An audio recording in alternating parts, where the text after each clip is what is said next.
नमस्कार मित्रों, जय माता दी। स्वागत है आप सभी का हमारे YouTube चैनल में। तो दोस्तों, कैसे हो आप सभी? आशा करती हूँ कि आप सभी बहुत अच्छे होंगे। प्रार्थना करूँगी ईश्वर से कि आपको हमेशा खुश रखें, प्रसन्न रखें, दिमाग में कभी कोई टेंशन ना आए। तो वीडियो की शुरुआत करेंगे। देखिए, वीडियो आज की बताएगी आपको कि 20 जून से लेकर के 30 जून 2023 कोई कितना ही नाक क्यों ना रगड़े, लेकिन आप ये बेवकूफ़ी कभी मत करना। फूटी किस्मत संवर जाएगी अगर आपने हमारी वीडियो को बहुत ध्यान से सुना और समझा, क्योंकि आज की वीडियो में हम आपको बताएंगे कि अगले 10 दिनों में आपको किस तरीके से रहना है, क्या करना है, क्या नहीं करना है, क्या दिक्कत आपके जीवन में आ सकती है, किस तरह की प्रॉब्लम क्रिएट हो सकती है। ये सारी चीज़ें आज हम आपको बताएंगे। बहुत ध्यान से वीडियो को सुनना भी है और समझना भी है। वीडियो बहुत ही महत्वपूर्ण है। महत्वपूर्ण ग्रह गोचर के और ज्योतिष ज्ञान के आधार पर ही बनाई गई है। तो अनुरोध करेंगे आपसे कि आप इसे शुरू से लेकर एंड तक देखें, बिना स्किप करें, क्योंकि हो सकता है आपको अपनी मनपसंद कुछ ऐसी बातें या कुछ ऐसा सुनने को मिल जाए जिससे कि आपके जीवन में बहुत ही अच्छा परिवर्तन आ जाए, एक सकारात्मक बदलाव आप खुद महसूस करें।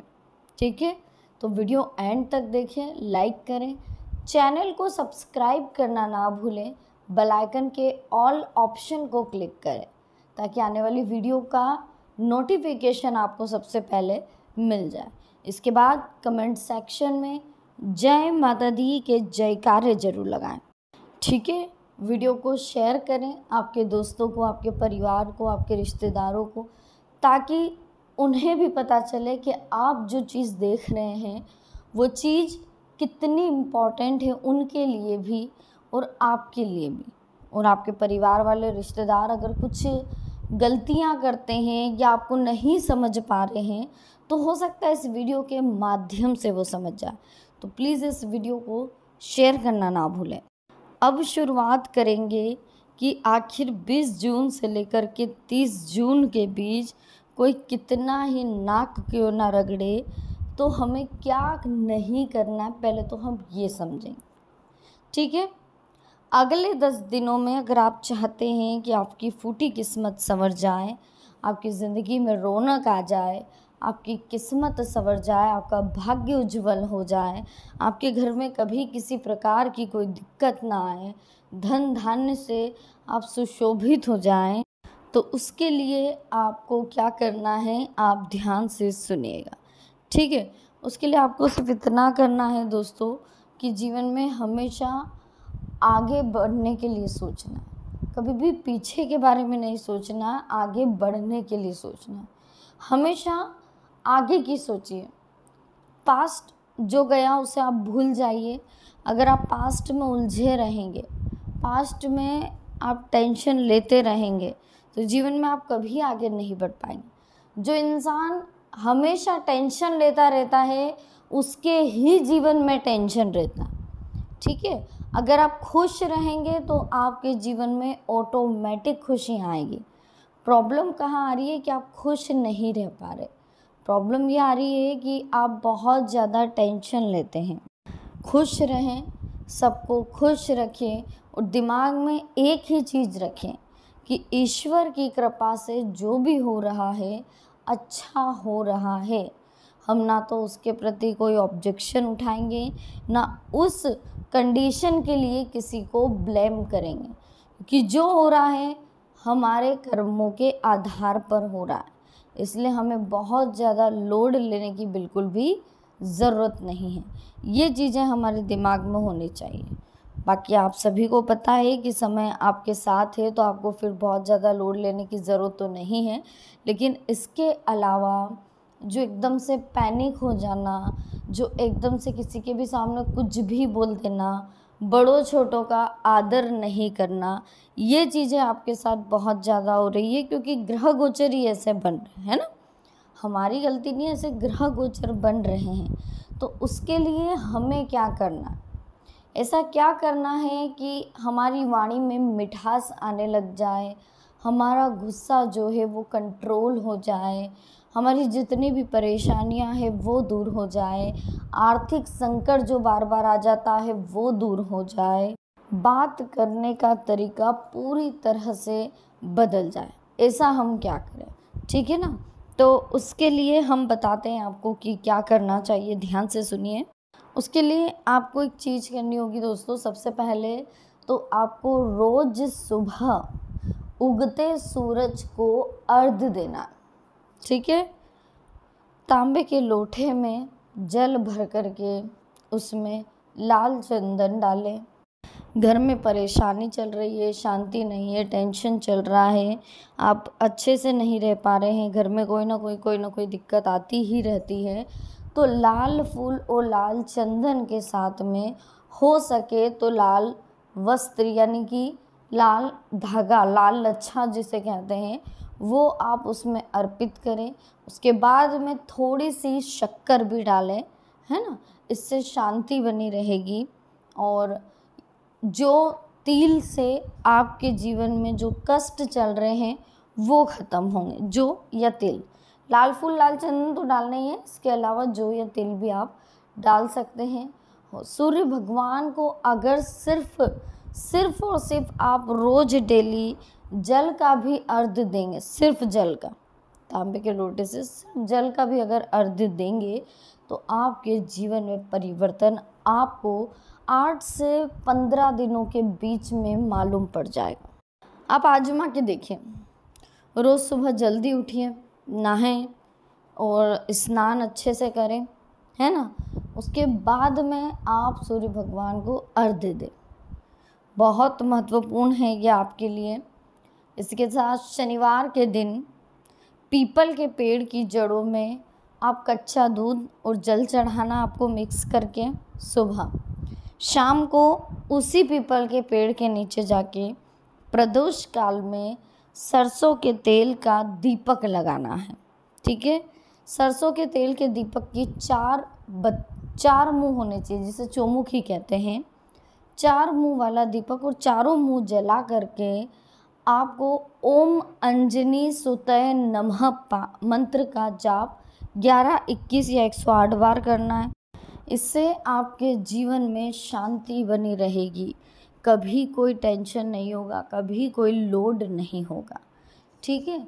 और हमेशा परिवार में सुख शांति बनी रहेगी, सौभाग्य की प्राप्ति होगी, ऐश्वर्य की प्राप्ति होगी, सद्बुद्धि की प्राप्ति होगी, ठीक है। अगर हम ईश्वर से कोई प्रार्थना कर रहे हैं, कुछ मांग रहे हैं, कोई प्रार्थना है हमारे मन में, तो देखिए, मैं अगर खुद की ही बात करूं दोस्तों, तो मैं ना हमेशा जब भी ईश्वर के मंदिर जाती हूँ, भगवान के मंदिर जाती हूँ, जब भी उनसे कुछ मांगना होता है तो मात्र यही कहती हूँ कि धन दे या ना दे, ये मेरे कर्मों पर डिपेंड करता है। ध्यान से सुनिएगा, ये चीज़ आप करके देखिए। मैंने तो खुद प्रैक्टिकल करी है, मुझे बहुत फ़ायदा हुआ है, बहुत 300% फ़ायदा हुआ।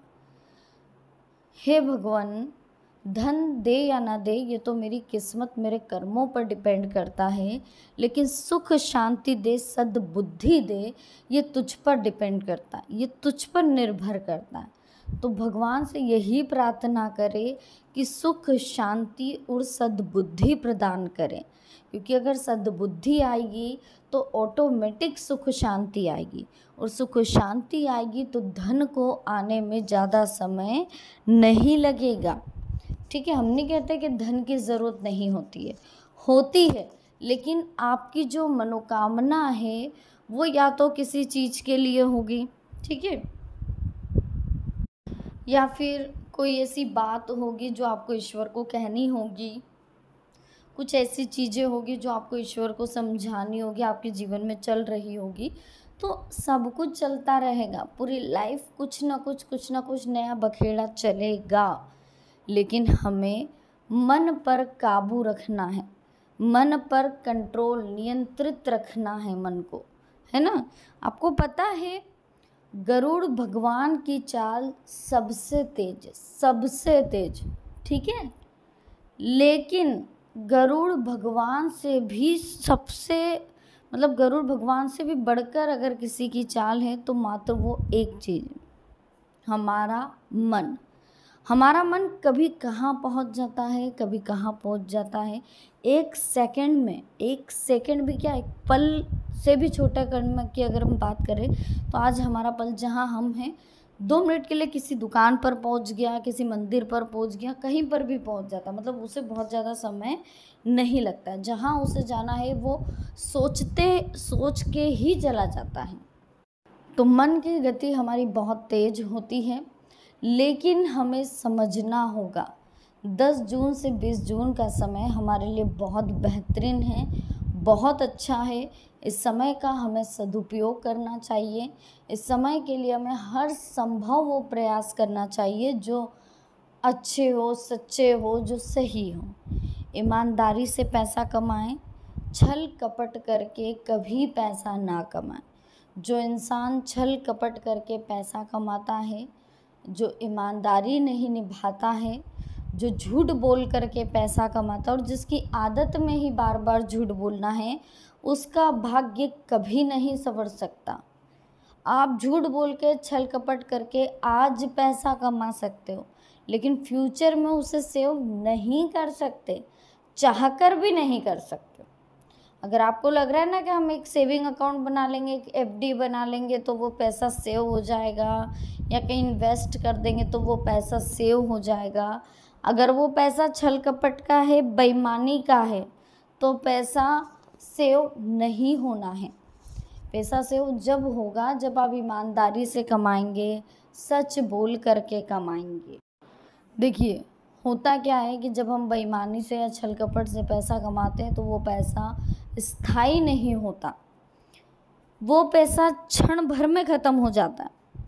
या तो अस्पतालों में लग जाएगा, कोर्ट कचहरी में लग जाएगा, घर का कोई सामान खराब हो जाएगा, गाड़ी खराब हो जाएगी, कुछ ऐसा खर्चा आ जाएगा और जो पैसा हमने छल कपट करके कमाया है उससे डबल हमारा खर्चा हो जाए। डबल क्या, तिबल मानिए, खर्चा हो जाता है।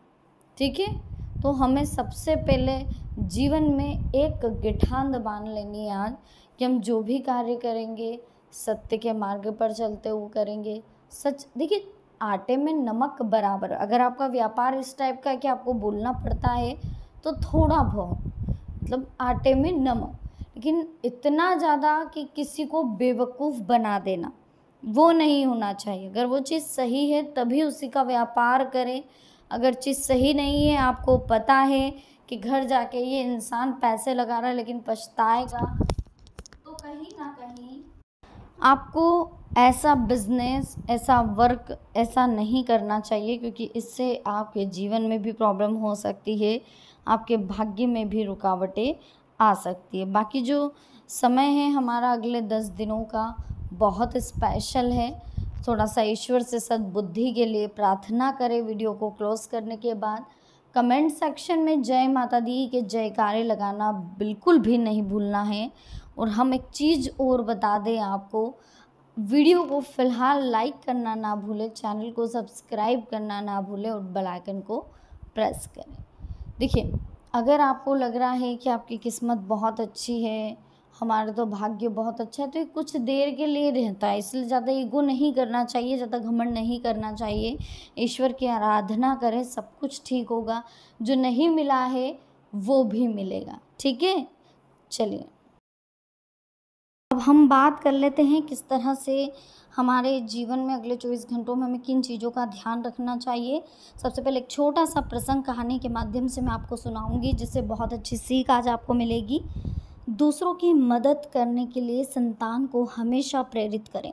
बच्चों के गलत काम को नज़रअंदाज करोगे तो उनका भविष्य भी बर्बाद हो जाएगा। तो बहुत ध्यान से सुनिएगा। शिवजी और कार्तिकेय का हिस्सा है दोस्तों। शिवजी के पुत्र कार्तिकेय का पालन एक वन में कृतिकाओं ने किया था। बाद में जब शिवजी को कार्तिकेय के बारे में मालूम हुआ तो उन्हें कैलाश बुलाया गया। उस समय तारकासुर का आतंक था। तारकासुर को वर मिला था कि शिवजी का पुत्र ही उसका अंत कर सकेगा।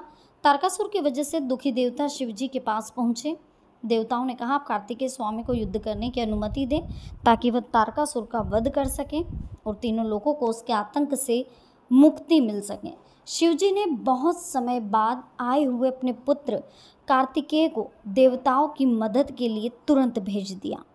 ठीक है, समाज को जब भी हमारी संतान की ज़रूरत हो, किसी हेल्पर को, ज़रूरतमंद को जब भी ज़रूरत पड़े अपनी संतान की, तो आपको उसे रोकना नहीं चाहिए।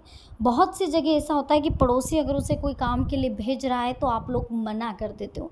ये मना करना कहीं ना कहीं उसके दिल में बैठ जाता है और वो ज़िंदगी भर फिर उस चीज़ के लिए एग्री हो जाता है, उसके मन में वो माइंड सेट हो जाता है। दूसरा किस्सा सुनिएगा, ये भी बहुत अच्छा है। रामायण में राजा दशरथ ने बिना सोचे समझे कैकेयी को 2 वचन दे दिए थे। जब श्री राम के राज्याभिषेक की तैयारी चल रही थी तब कैकेयी ने अपने 2 वचन मांग लिए। पहला भरत को राज्य और दूसरा श्री राम को वनवास। इन वचनों की वजह से श्री राम को वनवास जाना पड़ा और श्री राम के वनवास जाने के बाद दशरथ अधिक दिनों तक जीवित नहीं रह सके।